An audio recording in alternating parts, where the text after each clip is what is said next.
Recently you said that the important time for democracy in Burma is now, and you need to work now to ensure that 2015 is what you want it to be. What exactly needs to happen now? What are your priorities? First of all, we've got to make sure that there are new players on the scene.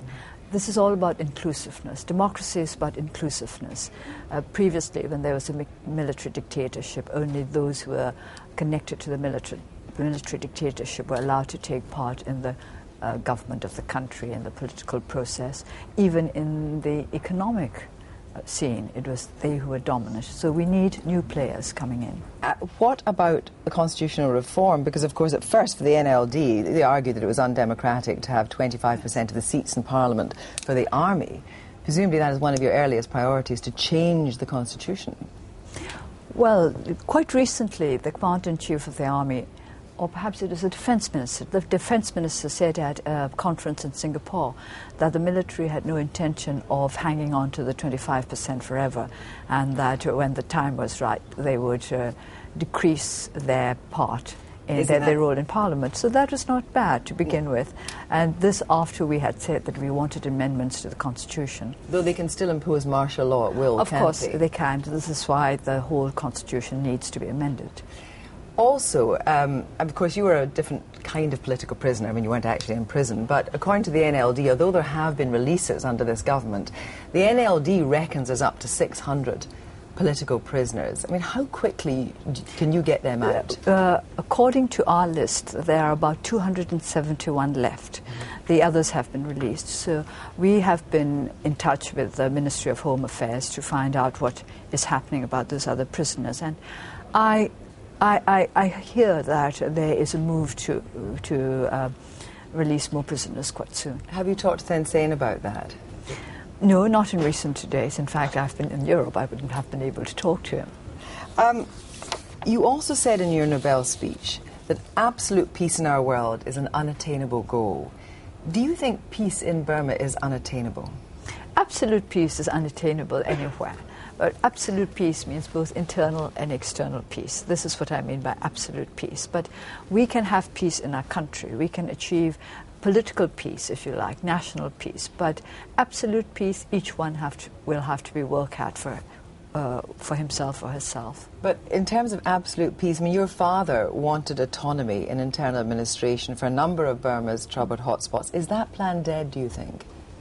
I don't think so, because if autonomy is part of the aspirations of our ethnic nationalities, we'll have to try to fulfill this. This is the only way in which we can have a true union.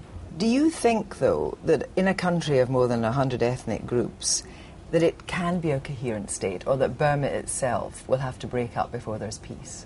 I don't think you need to break up. During the years of our struggle, we have experienced how strong the unity between the ethnic nationalities can be, because our best and most reliable allies were the ethnic nationality parties. So I think this is possible. I know from my own experience that this is possible. You're in a very different place politically now. Is there a danger, though, that you have been, in a way, a victim of a confidence trick, that the government has you where it wants you and it's got what it wanted? Where has it got me? It has got what it wanted in terms of the immediate lifting of EU sanctions and American sanctions. The suspension of sanctions. Which is not the same as the lifting of sanctions. But it was not gradual, it was there. They've been suspended for a year. Is that where you talked about the kind of reckless optimism? No, I was talking more in terms of investors coming into Burma and not really thinking about the consequences of what they were doing there.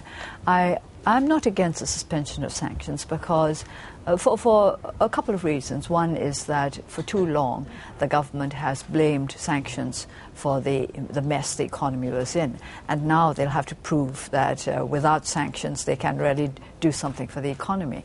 And then the second reason is that I think we need to look more to our own resources, the internal resources of the country, to bring about change than to depend too much on external factors. But the concern is that Burma accommodated you because economically they wanted to open up the country, and now you've sort of given them the key and the floodgates are open. Coca-Cola, WPP, General Electric. How are they going to help you get towards democracy? It's not helping me, it's to help the people. This is why I said that what we want is democracy-friendly, human rights-friendly investment. We want the kind of companies that follow codes of best practices.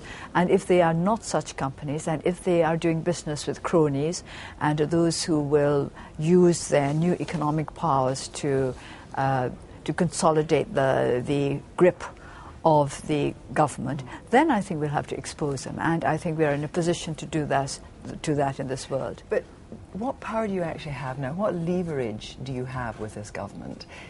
If you've got 50 million people who are now going to enjoy the fruits of a different kind of economy.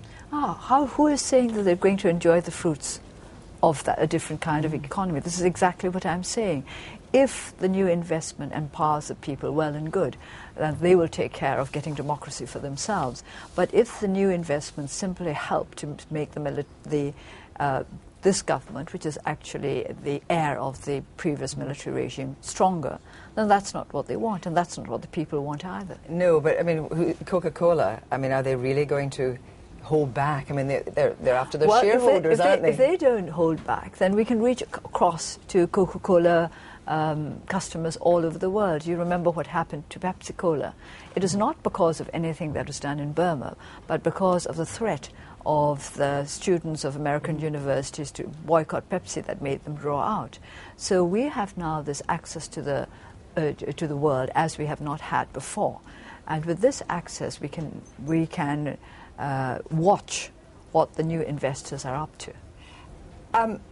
Finally, Aung San Suu Kyi, the junta treated you with great cruelty in a way. Your late husband wrote in 1991, "She always used to say that if my people ever need me, I will not fail them." But if this is as far as you get, if Burma doesn't get to democracy, will your family sacrifice have been worth it? I didn't sacrifice my family. I don't think of it that way. My family made a lot of sacrifices in order to help me to do what I thought and I believed that I should do. And the victory, in some ways, is in the endeavor, because I'm not the only one working for democracy in Burma. And there are so many people who have worked for it because they believe that this is the only way in which we can maintain the dignity of our people, that they will continue. And I don't quite understand your question, because I do not see why we should think that Burma will not achieve democracy simply because we've opened up the economy. Many countries have opened up the economy, and that has helped them to achieve democracy quicker. But with elections in 2015, you always say it's not about you, it's about the Burmese people. But would you be prepared, and do you want to lead your people? If I can lead them in the right way, yes. Aung San Suu Kyi, thank you very much indeed. Thank you.